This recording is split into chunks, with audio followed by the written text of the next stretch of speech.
कहानी में अब तक विश्वामित्र की पुकार पर राम और लक्ष्मण धर्म की रक्षा के लिए वन गए। तारका का वध हुआ, यज्ञ सुरक्षित हुआ और पहली बार संसार ने जाना धर्म के रक्षक आ चुके हैं। जब अधर्म का पहला अंधकार मिटा और यज्ञ की अग्नि पुनः पवित्र जली, तब विश्वामित्र की दृष्टि अब अगले चरण पर टिक चुकी थी।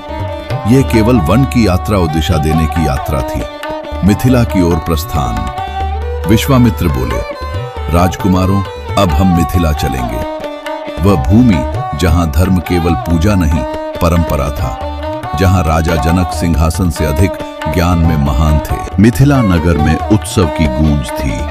राजा जनक ने सभा में घोषणा की, मेरी पुत्री सीता का विवाह उसी से होगा जो भगवान शिव के धनुष को उठा सके, वो धनुष जो सहस्रों वर्षों से अचल था। मिथिला की सभा केवल एक सभा नहीं थी, वो पूरे आर्यावर्त की प्रतिष्ठा का मंच थी।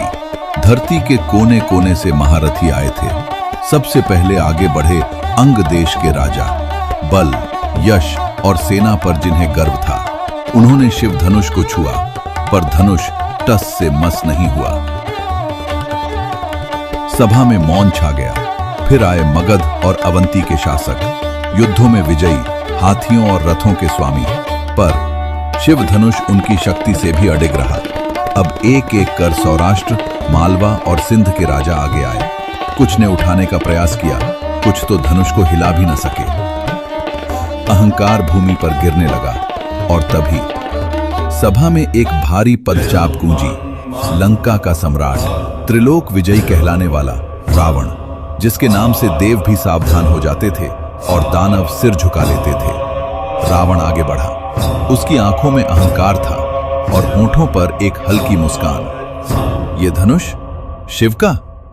मेरे लिए कोई चुनौती नहीं। सभा निस्तब्ध हो गई। रावण ने शिव धनुष को देखा नहीं, तौला। उसने दोनों हाथ बढ़ाए। पहली बार धनुष टस से मस नहीं हुआ।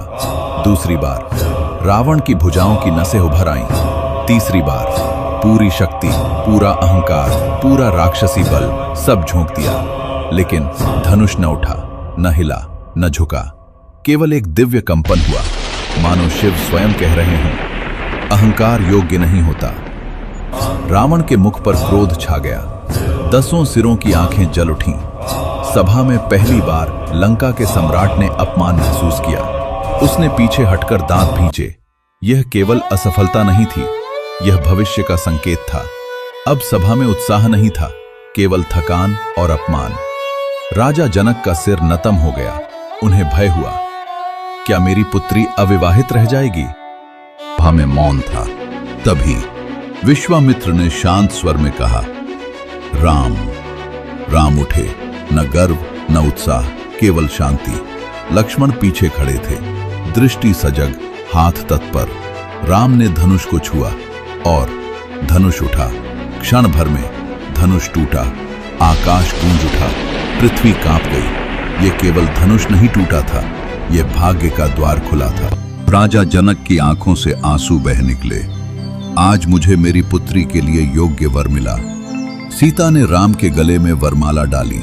लक्ष्मण ने देखा और मुस्कुराए, क्योंकि वे जानते थे ये केवल विवाह नहीं, धर्म का मिलन था। तभी आकाश फिर गरजा। परशुराम प्रकट हुए। क्रोध में ज्वाला थी। किसने मेरा शिव धनुष तोड़ा? राम आगे बढ़े। न भय न चुनौती, केवल मर्यादा। दोनों धनुष आमने सामने आए और अंत में परशुराम का अहम राम के चरणों में शांत हो गया। यह केवल विवाह नहीं था, यह राम के जीवन का दूसरा उद्घोष था। जहां वन में राम ने अधर्म का वध किया, वहीं मिथिला में उन्होंने मर्यादा की स्थापना की। और लक्ष्मण, वे वहां भी साथ थे, क्योंकि धर्म हमेशा 2 हाथों से चलता है। और यहीं शिव धनुष के टूटने के साथ केवल एक स्वयंवर नहीं, एक युग पूर्ण हुआ। जहां राम ने मर्यादा की विजय लिखी, सीता ने धर्म को वर्ण किया और लक्ष्मण ने भक्ति का अर्थ रचा। मिथिला साक्षी बनी धर्म और प्रेम के मिलन की। यही था बालकांड, जहां श्री राम का बाल्यकाल, गुरु की आज्ञा, अधर्म का अंत और धर्म की स्थापना हुई। लेकिन कथा यहीं समाप्त नहीं होती। अब आगे त्याग, वचन और राज्य की परीक्षा। अब आरंभ होगा अयोध्या कांड, जहां सिंहासन नहीं, धैर्य और धर्म राज करेंगे।